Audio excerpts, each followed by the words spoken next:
Well, so as a member of this new ConvEne program on campus, it's a pleasure to be here and a pleasure to be part of this important event.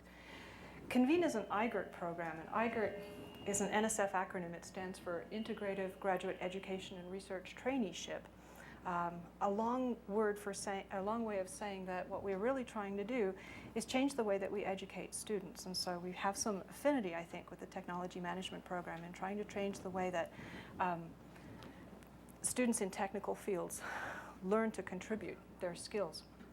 The particular focus of this Igert program, and the reason for the name ConvEne, is the idea of converting energy using techniques from the chemical sciences. So energy is very efficiently stored in chemical bonds, and the chemical sciences, I think, have a lot to contribute to the challenge that we face in terms of making, storing, and using energy.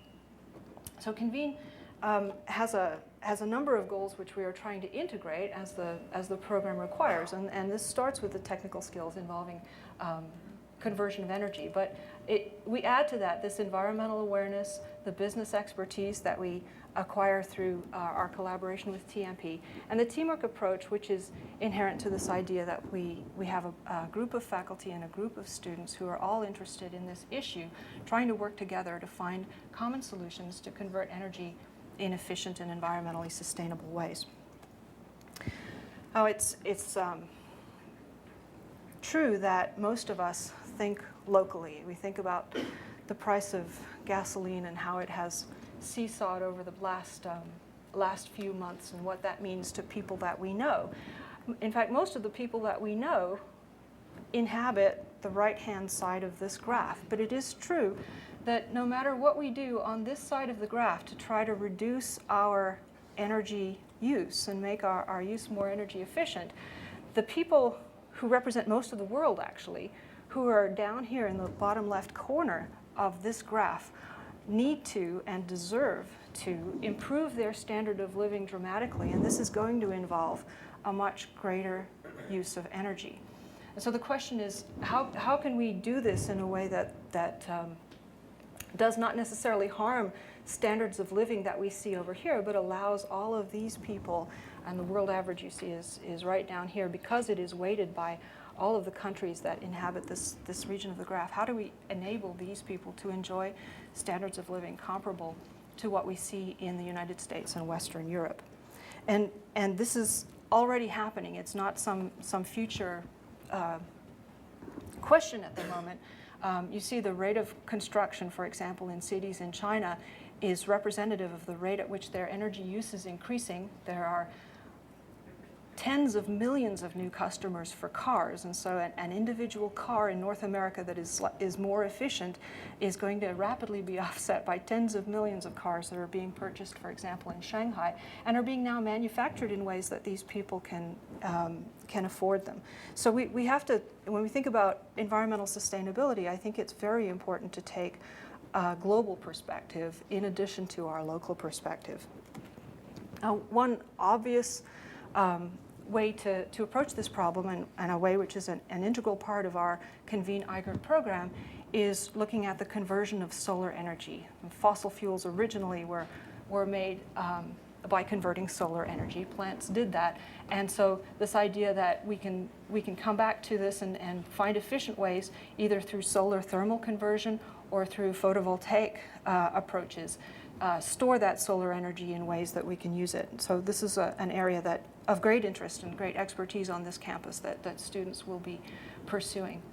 Another way is to let plants do the work for us, and there are efforts on this campus to make advances in this area.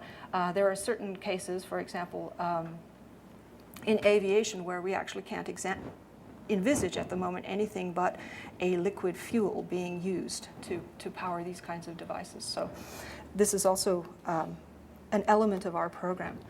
And finally, many of these transformations, the conversion of energy, require catalysts, and we realize very quickly when we start to look at the availability of the types of metals that are commonly used in these catalysts, which are things like platinum, palladium, rhodium, etc., that these are also limiting resources, that they're precious metals for a reason, and their prices have been increasing, perhaps even steeper than the price of oil, because they are very rare resources. And so a third focus of our program is the development of new ways to use these metals in much more efficient ways. Here's one example. This is a complex oxide material which has a little bit of this precious metal palladium incorporated into it, and this is an extremely robust and very active catalyst. Here is the conversion curve for a catalytic converter based on this perovskite catalyst containing palladium, and you can see this is much more active than a conventional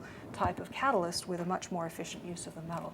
So all of these are elements of the technical component of the Igert program.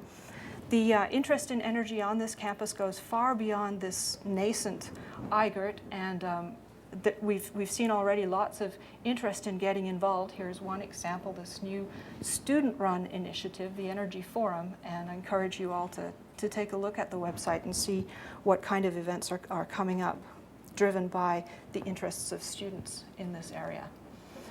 So finally, my date got cut off the bottom of this slide, but this is a report which was released just this year in February, and copies of it are outside. It's available on the web if you'd like to see it. This Grand Challenges for Engineering was a document produced by a very illustrious group of engineers who are interested in how we can share the benefits of engineering globally. And so you see here this statement that when 1 billion people do not have access to clean water and medical care, ideas about very sophisticated engineering advances are less meaningful until we solve some of these other problems. And so sustainable supplies of food, water, and energy should be of concern to those of you who are studying technical disciplines, even as you are wrapped up in your studies of engineering and science. One of the authors of this report, and who I think probably had a lot to do with this particular paragraph that I've chosen to show you, is Calestous Juma, and we are very fortunate to have him here today. He is professor of the practice of international development at Harvard University, as well as director of the Science, Technology, and Globalization project at the Kennedy School of Government, and a former executive secretary of the United Nations Convention on Biological Diversity. So with that, I would like to turn the floor over to Professor Juma. Please join me in welcoming him.